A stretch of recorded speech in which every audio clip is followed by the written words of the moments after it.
नमस्कार दोस्तों, आप देख रहे हैं द पब्लिक लाइव टीवी। बाबा साहब ने जो चाहे क्षत्रिय समाज हो, चाहे हमारे ये वैश्य समाज हो, चाहे हमारे SC ST OBC समाज हो, सबका संघर्ष बाबा साहब ने एक साथ पिलवाया है संविधान के अंदर। सबसे पहले ये नहीं है कि बाबा साहब ने ही केवल संघर्ष किया है।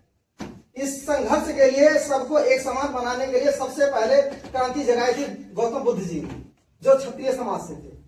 इसके बाद साहूजी महाराज जी ने जगाई, इसके बाद ज्योतिबा फुले ने जगाई, और इसके बाद पेरियार रामास्वामी जी ने जगाई। कोई तो क्षत्रिय समाज से था, कोई पासी समाज से था, कोई पाल समाज से था, कोई ओबीसी चौधरी समाज से था, तो कोई मौर्य समाज से था। तो सबका संघर्ष लेकर के बाबा साहब ने उन्हीं के विचारों को संविधान के अंदर डाल करके और इसके बाद हम सबको एक साथ करके चलने का काम किया। अभी सर जी कह रहे थे कि जब तक हम रोटी बेटी का आपस में संबंध नहीं बनाएंगे तब तक हम एकत्रित नहीं हो सकते। तो ये तो बात बिल्कुल सही है, क्योंकि आप जानते हैं कि जब कभी ब्राह्मण की शादी होती है तो वो तिवारी है चौबे से शादी करते हैं, चौबे पाठक से शादी करते हैं, पाठक पांडे से शादी करते हैं, लेकिन वो पांडे से शादी नहीं करता, तिवारी से शादी नहीं करता। वो इसलिए नहीं करता कि जब वो इस तरीके से शादियां करते हैं तो एक चैन सिस्टम में एक दूसरे को एकत्रित होकर के रखते हैं। और हमारे समाज में क्या है, वो क्या करते हैं, जैसे पासी है तो पासी में करेंगे, धोबी है तो धोबी में करेंगे, यादव है तो यादव में करेंगे, मौर्य है तो मौर्य में करेंगे। और मतलब ऐसे क्या करते हैं कि हमारे समाज के लोग आपस में ही शादी करते हैं, वो अंतर जातीय शादियां नहीं करते हैं, जिससे हम क्या करते हैं, बंटकर रहते हैं।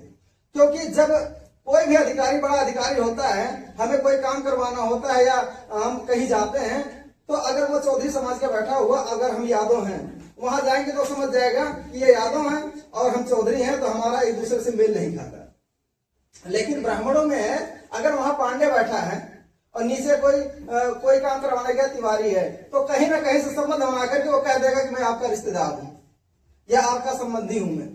तो उस तरीके से वो क्या करता है, अपना काम निकालता है। तो जो क्षत्रिय समाज है या चाहे बनिया समाज है, चाहे ब्राह्मण समाज है, ये तीनों आपस में अंतर जातीय शादी करते हैं और इसीलिए वो एक दूसरे से मिलजुल कर रहते हैं। उसका लाभ वो चाहे राजनीतिक क्षेत्र हो, चाहे धार्मिक क्षेत्र हो, हर क्षेत्रों में वो उसका लाभ लेते हैं। क्योंकि आप जानते हैं कि 3.5% ब्राह्मण जो हैं वो सबके ऊपर राज कर रहे हैं। उसका रीजन है क्योंकि उन्होंने सबको अलग अलग जातियों में बांट रखा है और सबको अलग अलग जातियों में ही वो सारे कर्मकांड कराते हैं। आज भी देखिए अगर कोई यादव किसी मौर्य से शादी करने लगता है तो ब्राह्मण वही खुद आके कहता है कि यार तुम तो यादव होकर के ब्राह्मण से शादी कर रहे हो। लेकिन जब उनके यहाँ कार्यक्रम होता है कि तुम तिवारी होकर चौबे से शादी कर रहे हो तो कोई पूछने नहीं जाता है। लेकिन वो हमारे यहाँ आके उसमें क्या करते हैं, इंटरफियर करते हैं। क्योंकि आप जानते हैं सर कि जब तक वही व्यक्ति सबसे ज्यादा तरक्की करता है जिसका धार्मिक चीजें सबसे ज्यादा पावरफुल होती है और राजनीति में जो व्यक्ति सबसे ज्यादा होते हैं, वही लोग क्या करते हैं, तरक्की करते हैं। तो आज के डेट में ब्राह्मण, चाहे सुबह हम उठते हैं 4 बजे, चाहे मंदिरों में घंटी बजती हो, चाहे कहीं आराधना होता है, अगर हम सुबह ड्यूटी के लिए भी जाते हैं तो बस में जो धार्मिक गाने चलते हैं वो भी उन्हीं का प्रचार होता है।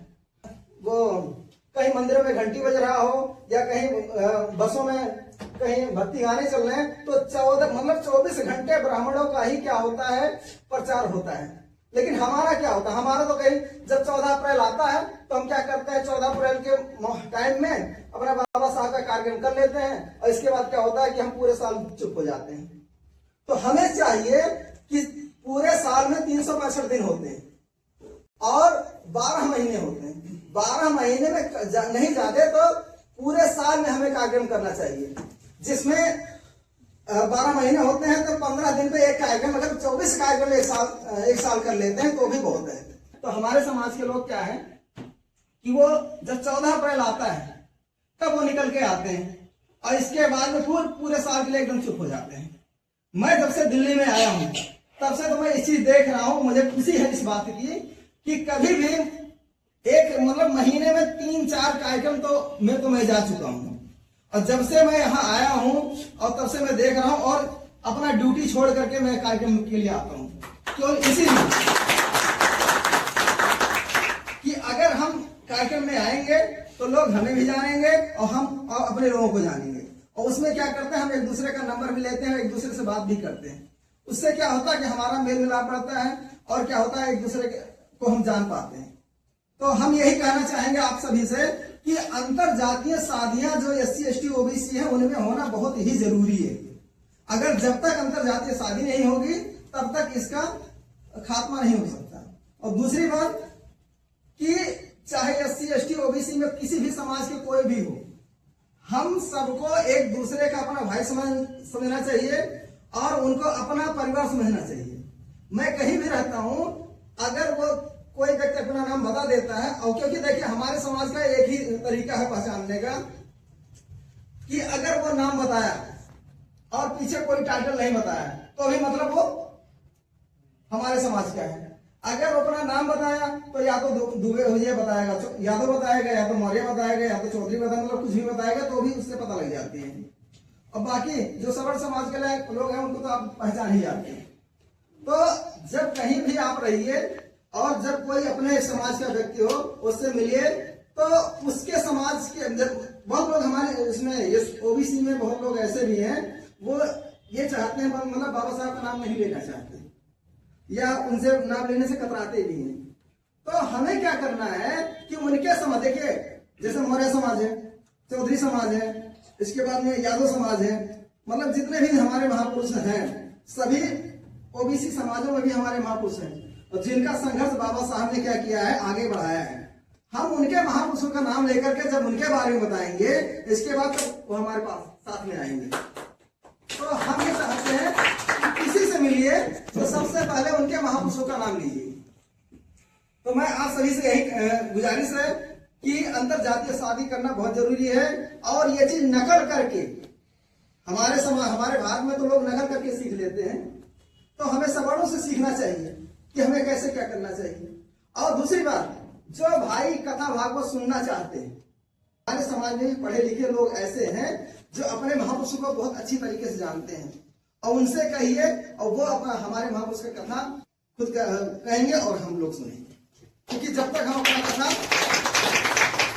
ओके सर, जय